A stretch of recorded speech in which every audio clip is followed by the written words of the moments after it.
It's a hidden jewel. A brand new building on the far northwest side of the OSU campus was a vision of one man. That man was Bert Cooper.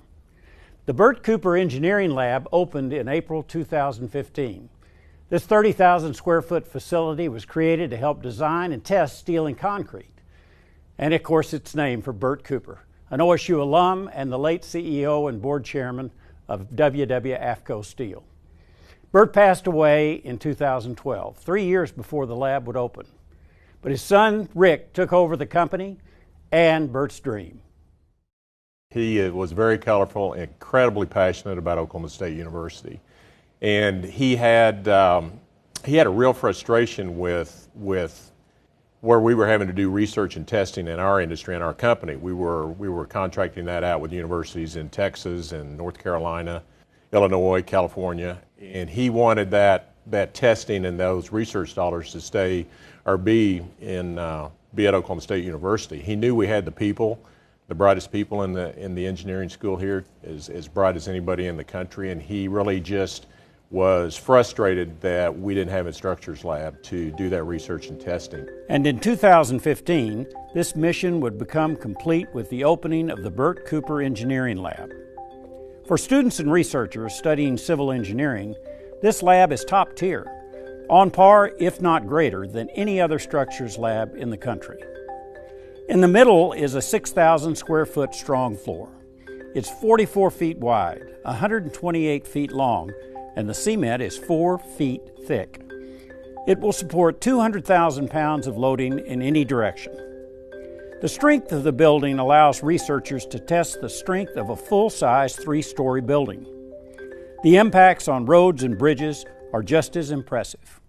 Now we can test a full-size bridge, and actually this bridge, once it has a concrete deck poured on it, is the exact dimensions of a bridge on State Highway 14 in Woods County, Oklahoma. As a matter of fact, probably your biggest customer here is the Oklahoma Department of Transportation, isn't it? I think that they are probably the biggest customer, a very significant partner. We think of them as a customer, we think of them as a research sponsor, but most of all, we think of them as a partner. There's lots of bridge research done here, both in concrete and steel and in other areas that is done in conjunction with ODOT, the Oklahoma Department of Transportation, and that research is to improve the survivability and life cycles of those materials and those roadways and those bridges. Hema Jocelyn is one graduate student working with ODOT to make our roads and bridges safer at a lower cost. We have a small prototype beam here, a smaller version of a bridge beam. We're going to do a load to failure test. We've loaded this beam before several times, studied the stresses and strains, but we've never actually broken this. So the intention is to break it today and study the failure mechanism. We kind of have an idea what it's going to be theoretically, but we're going to see it today. So kind of like a drilling rig going over. Yes, something similar. Yeah. As you can see, we have a monitor here. We have several instruments connected, and this one shows the load versus deflection graph, and we can see directly here. We preloaded to about 80%, which is 20,000 pounds, which is already in the beam, and we're going to load it up higher now, and we're going to see what's going to happen. Assisting Hema is Alana Clark. Alana is applying load using a hydraulic jack. It will take over 20,000 pounds of force, but eventually the beam will break. We have about more than 2 inches of deflection here, probably 3, and the beam has actually failed here. There's good signs that concrete is totally crushed and is not participating. The plastic moment in the steel beam girder itself is being braced by the slab here. So we can keep this going on, for another few inches. But looking at it, the beam has actually failed and it's deflected, and it doesn't do its purpose anymore. Well, sometimes it is a pair of eyes or a group of eyes and brains to think about a problem that hasn't been thought of in depth. The state of our state's bridges and highways has been well documented, but we are progressively improving the infrastructure of the state. It's important for our economy, but for instance, the project that Ms. Jaisalan is on, we are able to directly help the state understand what is causing some of the humpy and bumpy bridges that we drive over every day.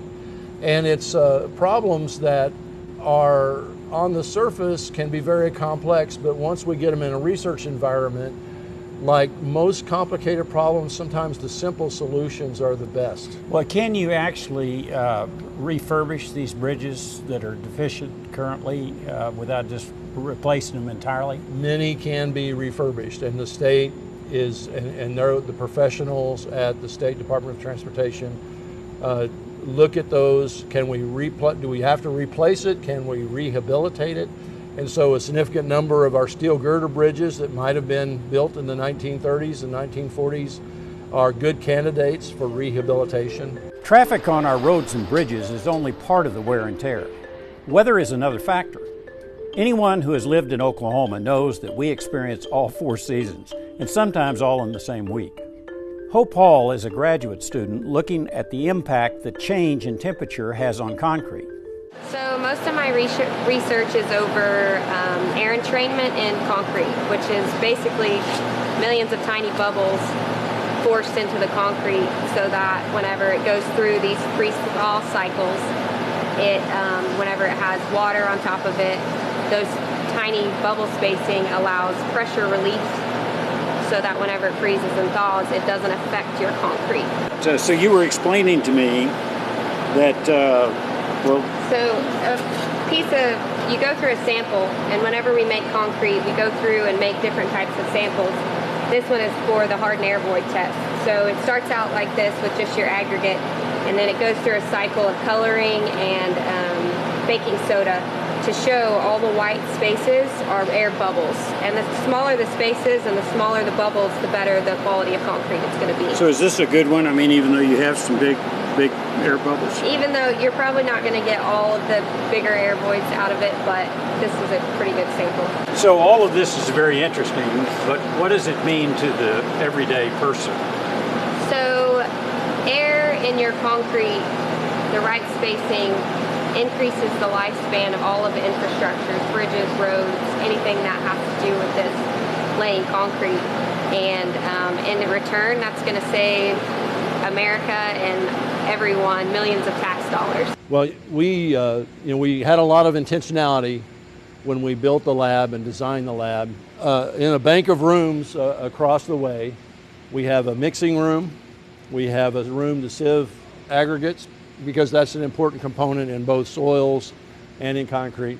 We have a fog room to cure our concrete according to ASTM standards. Next to that, we have what we call a dry curing room, which has the same temperature control but only at 50% humidity. So we're able to see the effects of a dry atmosphere mostly on concrete. We do have the capacity in a couple of our environmental chambers to get really low temperatures, well below zero, so we can test structures, steel and concrete, at really low temperatures. And I think we can all appreciate that material properties can change at really low or really high temperatures. The goal of that, frankly, is to put into the public infrastructure and also the private infrastructure materials, concrete and steel, that will last 100 years and not 20 years. Now, I also understand you can actually replicate an earthquake and how it affects steel and concrete. We can. 254 tons of steel went into making this building. And keep in mind, 95% of steel in the United States is recycled. Nothing was spared to make sure that this building was energy efficient. Let me just talk about the concrete. Yeah. Our strong floor has less than 400 pounds of cement per cubic yard, which for those who are in the business, I know it's a little nerdy to talk about it, but that's an incredible reduction in the carbon footprint over what might normally be done. So we've used pozzolanic materials, fly ash, limestone cements. We've been very progressive. We have 36 ground source heat wells on the west side of the laboratory. They go down to 400 feet. They bring water that's chilled or heated by the ground, and it provides environmental control for our building. We also have radiant heat tubing in our floor system, so in the wintertime, it's perfectly comfortable in here, and in the summertime, we're in that transition period right now, but it's very comfortable as well. Is the lab what you thought it might be? Do you think it's what Bert didn't get to see it, but do you think this is what he was?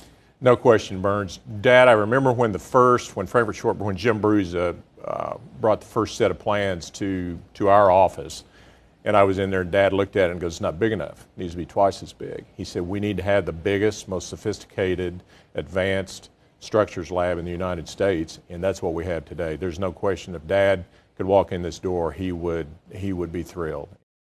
The work being performed at this amazing laboratory will benefit everyone.